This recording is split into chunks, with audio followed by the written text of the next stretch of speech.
Bennett Kessler filed this report. A press release from Mammoth Mountain confirmed today that the company, Mammoth Resorts LLC, has entered into an agreement to acquire Big Bear Mountain Resorts, which includes both Bear Mountain and Snow Summit. Now, according to the Los Angeles Times, this is a $38 million deal. The release says Mammoth Resorts LLC is, quote, affiliated with Mammoth Mountain and June Mountain Resorts, end quote. Now, Mammoth Mountain officials say that the two popular Southern California ski and snowboard resorts host nearly 800,000 winter visits annually. Now, this acquisition puts Mammoth Mountain in control of more than 4,000 acres of skiable land in California, according to the LA Times, which are visited by about 2 million skiers and snowboarders each year.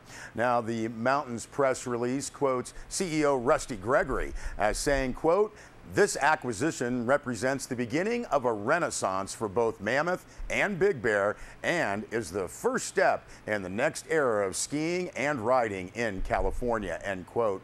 Gregory said in coming months, the mountain will announce, quote, exciting new development and expansion plans for each of our 4 resorts designed to attract visitors from down the street, across the country, and around the world, end quote. Now, this acquisition focuses on both winter and summer activities at all 4 mountains. Now, the LA Times quotes Rusty Gregory as saying, quote, "My father used to say, in business, you want to do the opposite of what everyone else is doing. This does look like a questionable time to buy a ski resort operation," end quote. Now, in addition to the recreation opportunities, the new purchase means the potential for real estate development, which is of interest to Starwood Capital Group, which has the controlling interest in Mammoth Mountain. Now, the LA Times wrote that this purchase by Mammoth Mountain, quote, follows a consolidation trend in the ski industry that has put some of the nation's most popular mountains in control of a handful of large resort developers. The Times also quotes Bob Roberts, executive director of the California Ski Industry Association, as saying that the consolidation trend, quote, reflects the industry's efforts to make profits at a time of unreliable snowfall, end quote. Roberts also referred to a, quote, climate change market, end quote.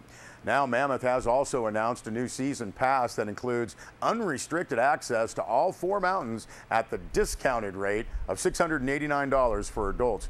Rusty Gregory also said that skiers and snowboarders who have already bought the Mammoth Mountain Pass for this coming season will be allowed to use that pass at Bear Mountain and Snow Summit. Mammoth's press release says that closing of this deal is subject to certain conditions, quote, including Big Bear Mountain Resort shareholder approval and transfer of the U.S. Forest Service permit that permits operations on nearly 1,500 acres of the San Bernardino National Forest, end quote. Well, one of the great events of the Eastern Sierra is coming up, and that is the Lone Pine Film Festival. Set for Thursday, October 9th through Sunday the 12th, Sierra Wave Media's Bill LeFever had a chance to talk with Lone Pine Film Festival director Bob Sigmund. Well, we're excited. Our silver anniversary, 25 years, started in 1989, so we've got a great group of celebrities coming to once again celebrate this momentous anniversary, and we've got a lot of panels and we've got our tours. It's October 10th through the 12th. We start off with a concert on Thursday night with Cowbop, Bruce Foreman and his group, who've been here before, terrific group. And just a whole great 3 days we have planned for our visitors. We've always had a Hopalong Cassidy exhibit, and Hoppy made about 27 different films up here for the Hopalong Cassidy series. And I've received a call a few months ago from a collector, one of the largest private collectors in the United States.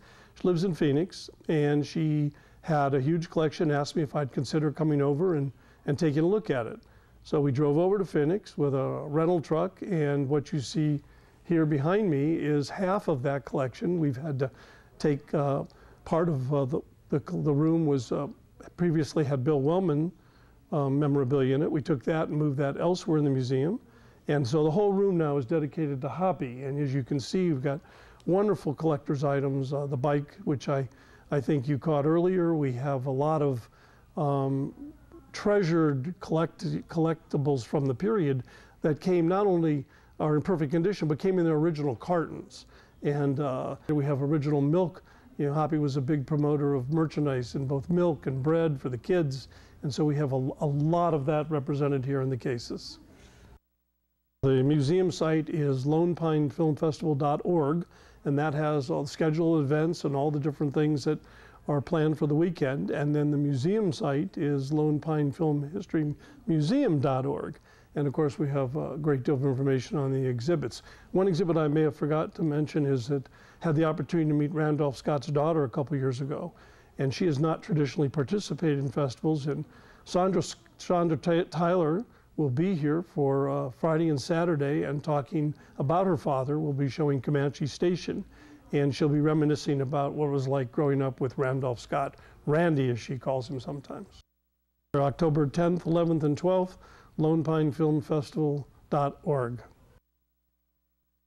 All right, thanks, Bob and Bill. The silver anniversary of the Lone Pine Film Festival. See the website, lonepinefilmfestival.org. And another great Eastern Sierra event, the Mill Pond Music Festival. That happened over the weekend. Sierra Wave Media's Catherine Hurdle was there.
Like the 4th of July,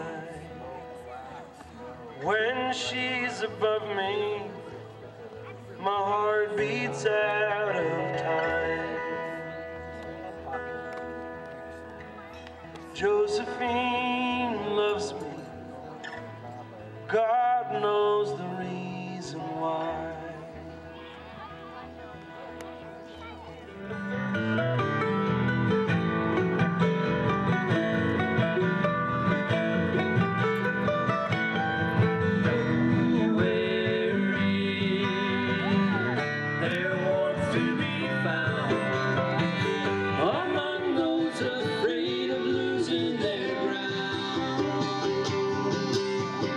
Rain, rain down.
All right, thanks, Catherine. Always fun at the Mill Pond Music Festival. We'll be back with more news.